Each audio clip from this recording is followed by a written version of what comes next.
So today we got some new content on one. We got some South African content. Yo. You're gonna be expecting a lot of more of that, more lately.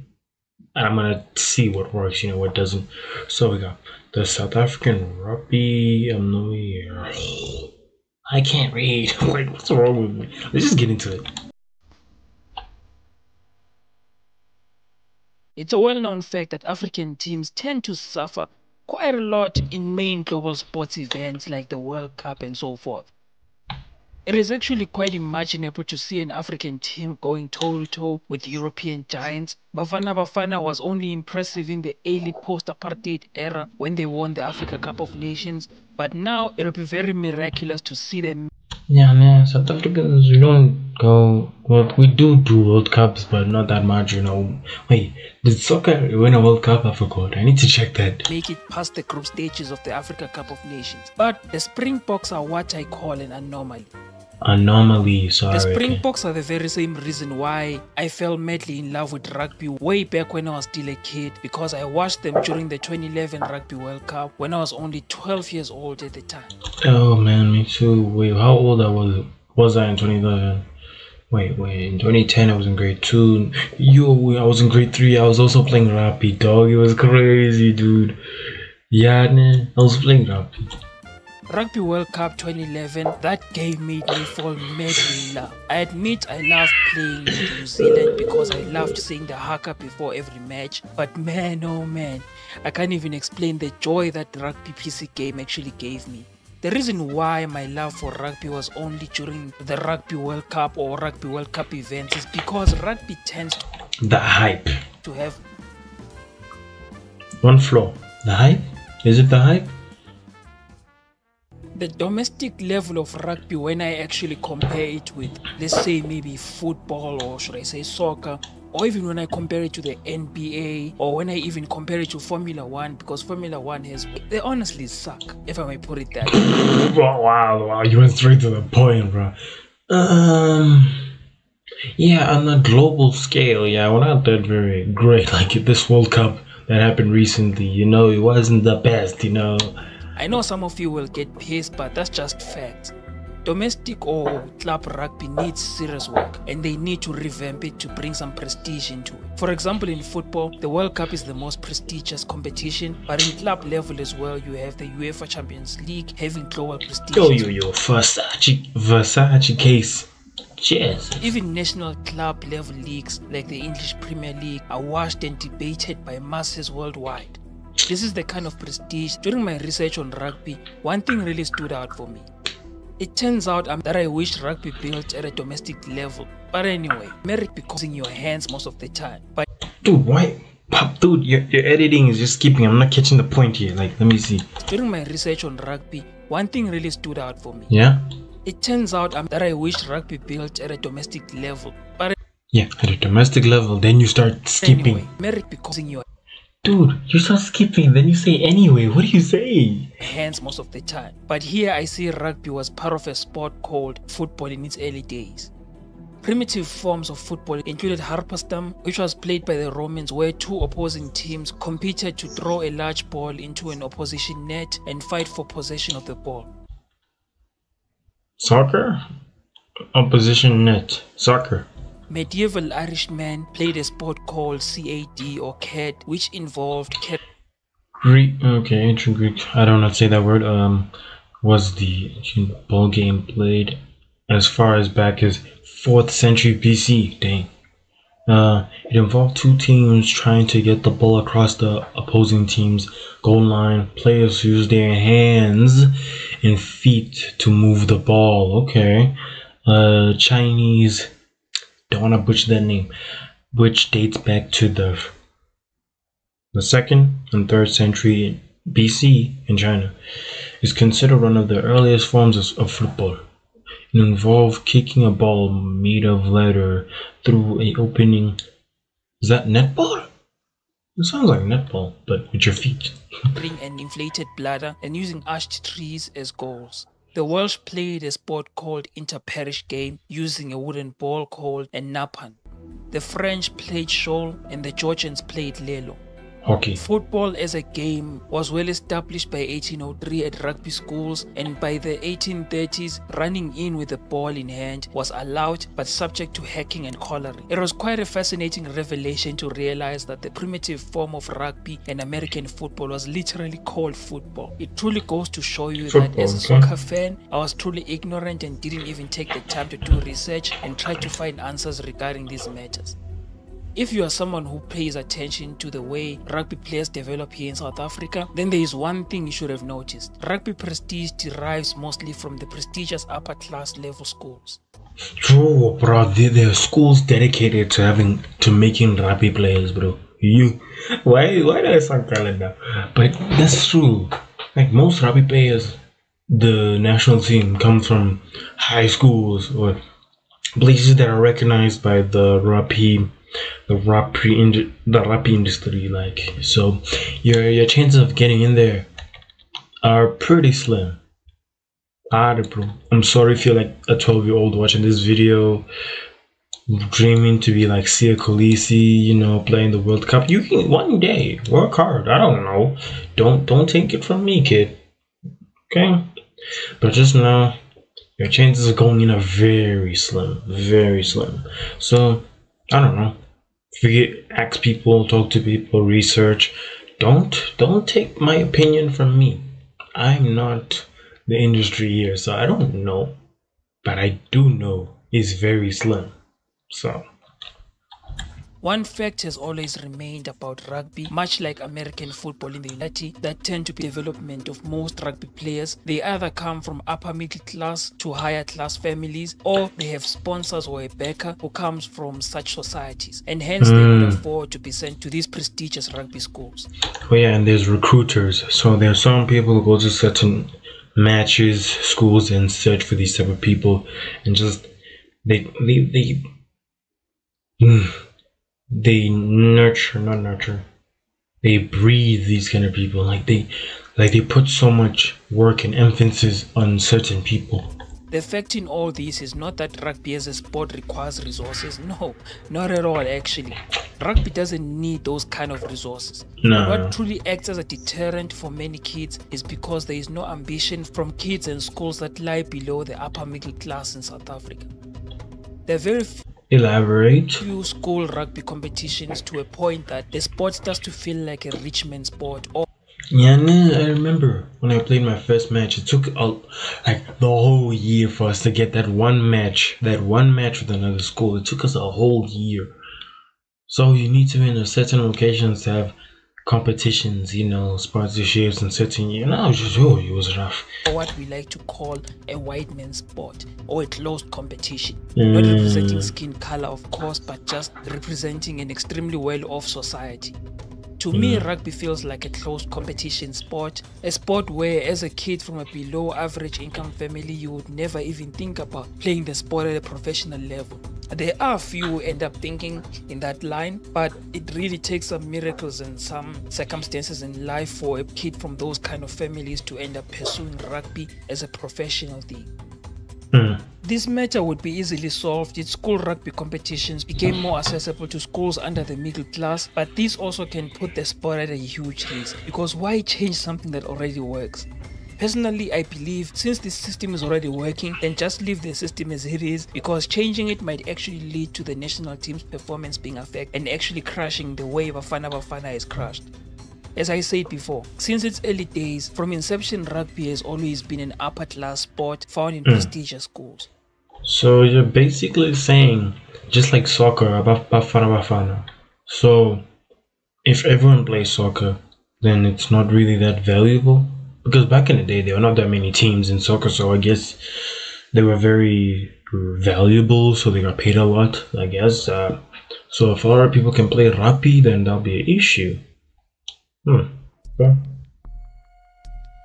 Former rugby school student Albert Pell is credited with having formed the first football team while a student at Cambridge University.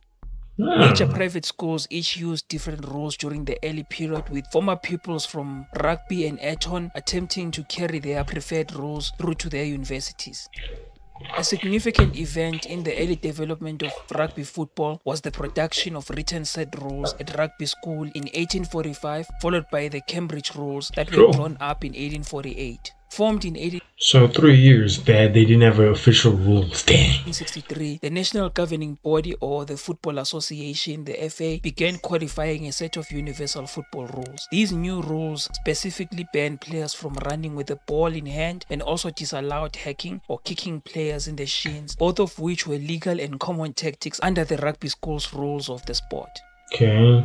In protest at the imposition of these new rules, the Blackheath Club left the FA, followed by several other clubs that also favored the rugby rules. Although these clubs decided to ban hacking soon afterwards, the split was actually permanent and the FA's codified rules became known as association football, whilst the clubs that had favored rugby rules formed the Rugby Football Union in 1871 and their code became known as rugby football.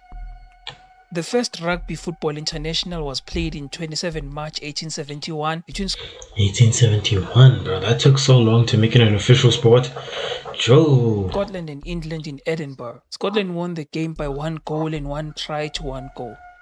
By 1881, both Ireland and Wales had representative teams, and in 1883, the first international competition, the Home Nations Championship, had begun. In 1883 is also the year the first Rugby Sevens tournament was held. The tournament was called the Melrose Sevens, which is still held every year up to this date, which is really quite impressive. The competition actually dates back from before the FIFA World Cup. Before the FIFA World Cup. I knew rugby had such a long and beautiful history. It's quite a fascinating sport to research. 2 important overseas tours took place in 1888. A British Isles team visited Australia and New Zealand. Although the visit was a private venture, it laid the foundation for future British and Irish Lions tours. And the 1888 to 89 New Zealand native football team brought the first not a black person in sight. Bruh. Overseas team to the British spectators.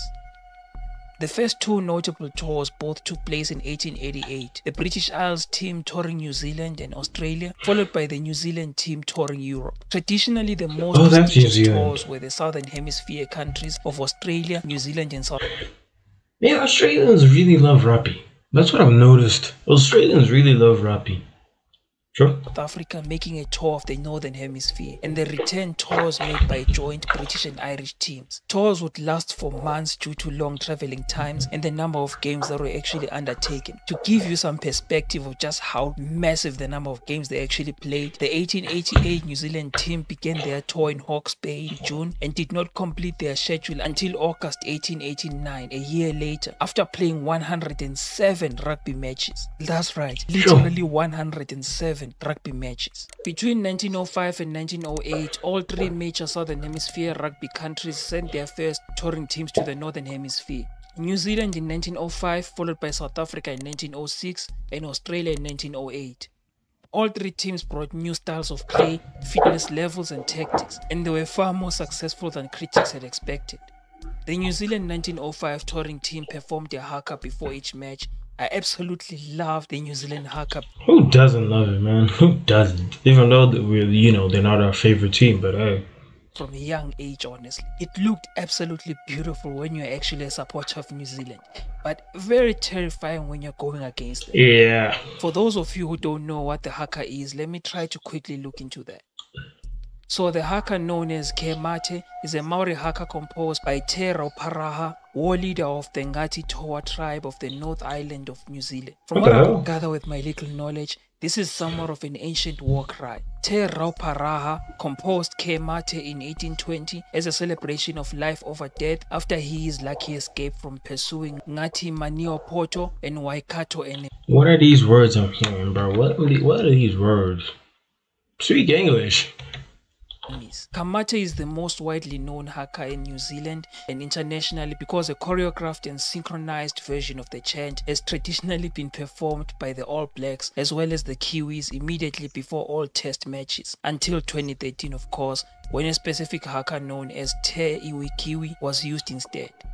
Yeah. Despite rugby football having such a long and beautiful history, Beautiful history? Are we sure about the... Surprisingly, the idea of a Rugby World Cup started very late. The FIFA World Cup was created decades before the Rugby World Cup, which actually began in 1987, when the first Rugby World Cup was held in Australia and New Zealand, and the inaugural winners were New Zealand. The first World Cup Sevens tournament was held in Murrayfield in 1993. Rugby Sevens was introduced in the Commonwealth Games in 1998, was added to the Olympic Games in 2016.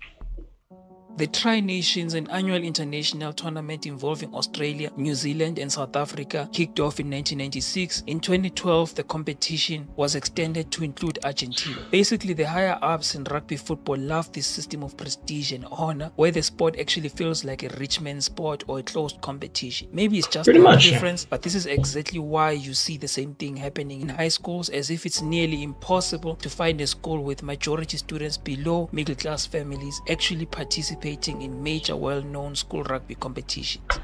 Yeah, nah, that's so true. Like my old school, they removed rugby at some point. They removed it. Yeah, it's very difficult. One fact still remains though. The Springboks are the pride of our country because resources are used very well in the sport of rugby, and the development of young talents is handled very well by different schools and institutions. When it comes to every sport in the world, it's all about resources. A sport that has resources is bound to flourish in a specific country. For example, how there is so much focus throughout the world in football. Dude, stop skipping, I can hear it. Most of them being Brazilian, for example. And then you see sports like the English Premier League building the prestige of the league instead. When resources are put behind a team, the way resources are put behind Springboks and the development of rugby players in the country, the Springboks are bound to become the best team in the world for a while, and it's really impressive and it's really a blessing to the country itself.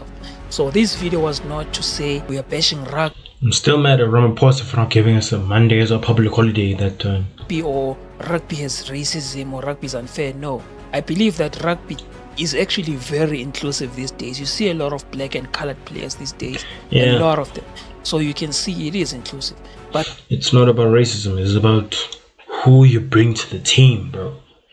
Like, have you ever played Football Manager? Like, you can't just choose Messi, you know.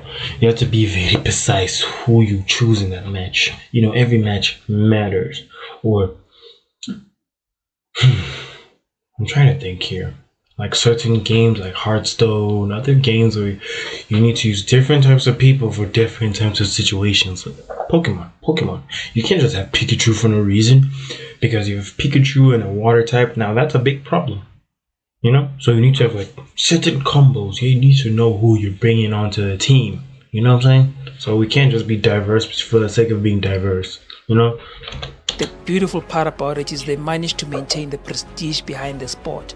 So the prestige itself doesn't have a bad side. It does have a small bad side in a sense that not just anyone can access the sport at a higher level, starting off from grassroots level. It's not really easy. You need to have a backer, or you need to be lucky enough to be sent to a school that is prestigious enough and known in the rugby world. I actually believe they should actually maintain this system. This system that seems unfair or in any way or in one way or another, they should actually maintain this system, because this system is working. This system is leading the Springboks to winning the World Cup. And look at how England also performed. England performed really, really well, because England also has a prestigious rugby school. New Zealand also has some prestigious rugby schools as well. So when there are resources behind a team and resources behind the sport, and they are used properly to build the sport and promote the sport, then you will see teams flourishing.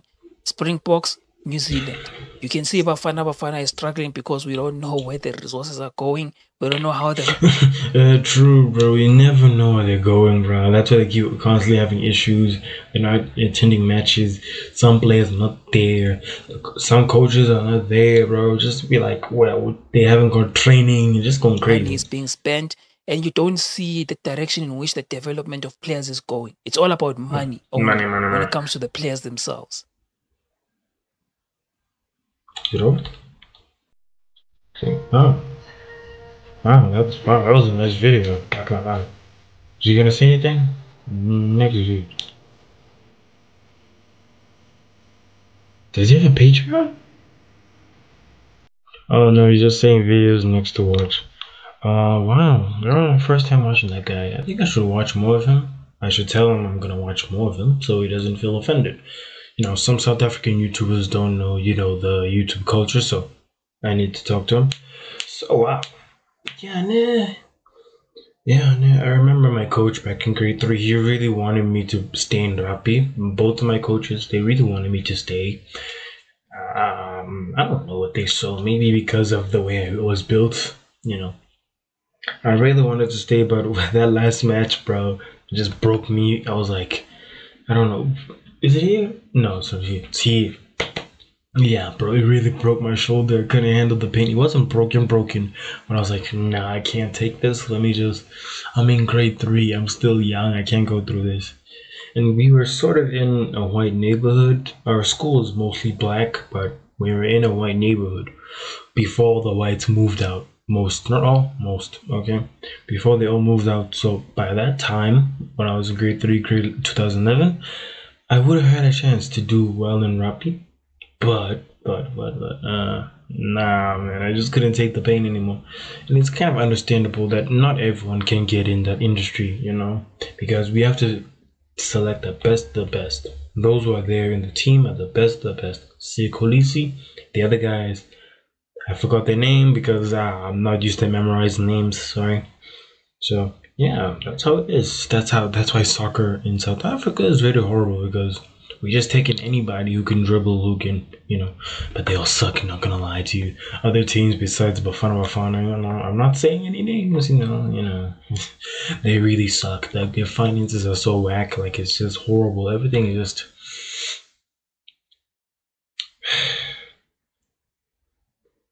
Conclusion. The rugby industry, they know what they're doing. They're not racist. They could be some of them, but they strategically they need to pick up people who benefit them strategically. So that's all it is.